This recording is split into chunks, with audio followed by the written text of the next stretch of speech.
Welcome to your course.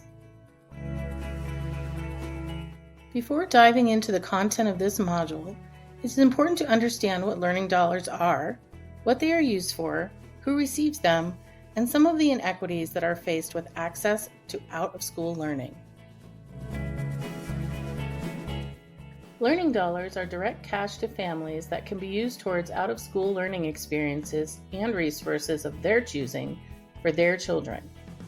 Learning dollars support young people to fully engage in learning and experiences, explore passions and interests, gain core skills that they can apply throughout their lives, and learn more about themselves and the world they live in.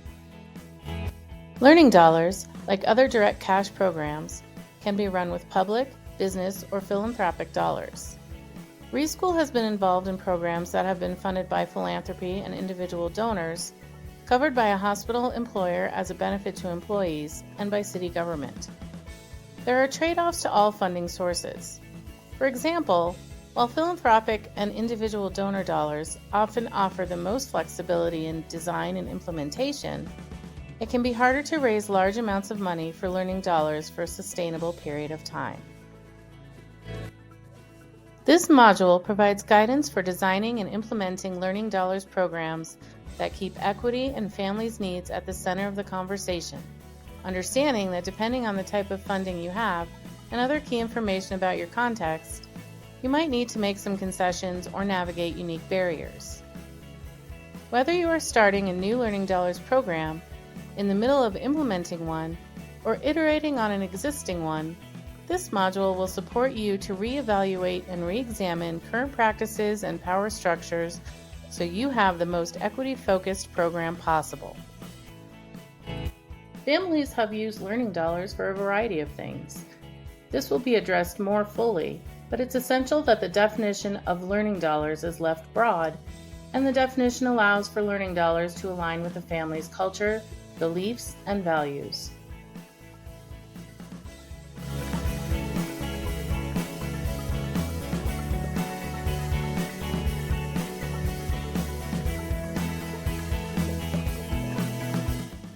In most cases, the parent or guardian of a young person receives the learning dollars. Young people can receive the learning dollars directly depending on the learning dollars program. Reschool has provided learning dollars to young people from birth to age 24. Reschool prioritizes learning dollars for youth who face systemic barriers to accessing out-of-school learning.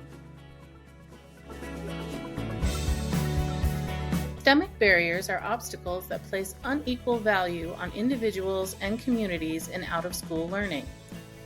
They make it more difficult for whole groups to access opportunities and/or groups feel a lack of belonging in the system. Many young people face inequities when it comes to out-of-school learning.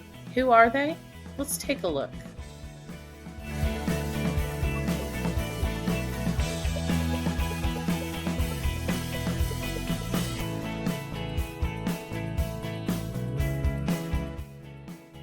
Many out-of-school or OST programs are meeting the needs of families and providing critical and safe spaces for youth to be while their parents work.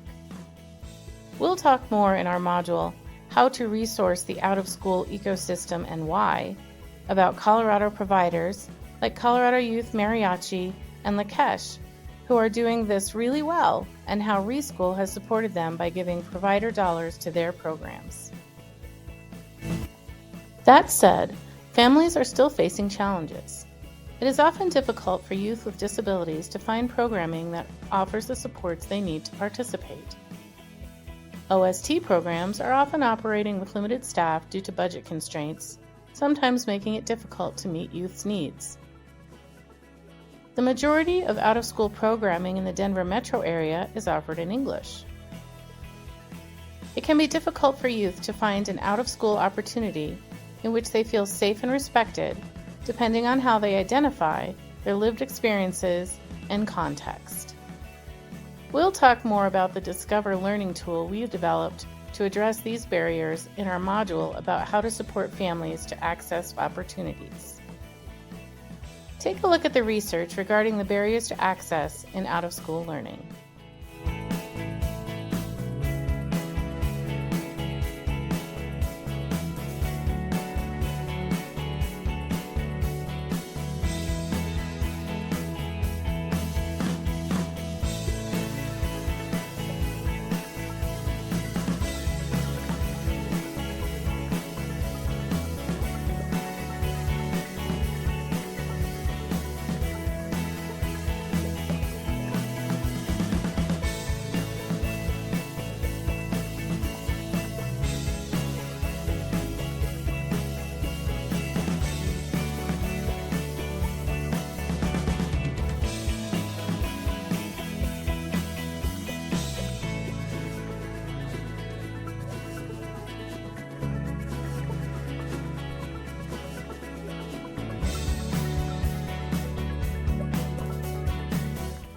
So why learning dollars and why focus on out-of-school learning? According to the 2021 report, America After 3 p.m. from the Wallace Foundation, families in the highest income bracket spent more than 5 times as much on out-of-school time activities, $3,600 per year, than families in the lowest income bracket, $700 per year.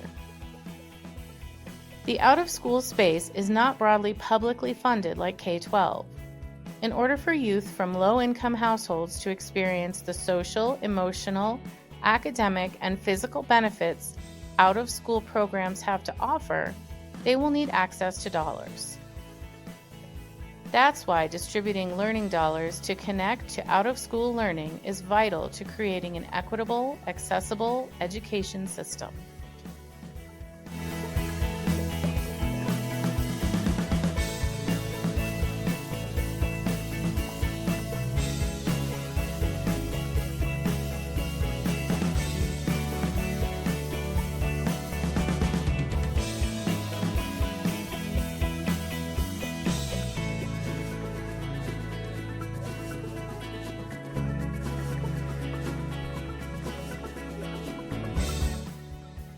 Youth need access to a good school that fits their academic and other needs, and access to rich out-of-school learning. Lots of people and billions of dollars are currently being invested in making that possible for schools. We choose to focus on out-of-school because it deserves the same attention. Furthermore, many enrichment programs that were offered in schools in the past have been cut back or eliminated, especially in schools serving lower-income families. As such, the out-of-school space is essential for accessing these opportunities. Learning dollars are powerful because they are focused on supporting kids' learning and allow families and youth to be in the driver's seat about the experiences they access and the environments they are in. For your convenience, links to the full reports referenced in this video can be found in the resources section of this course. Now that you have a better understanding of learning dollars, it's time to begin your course. Let's grow together.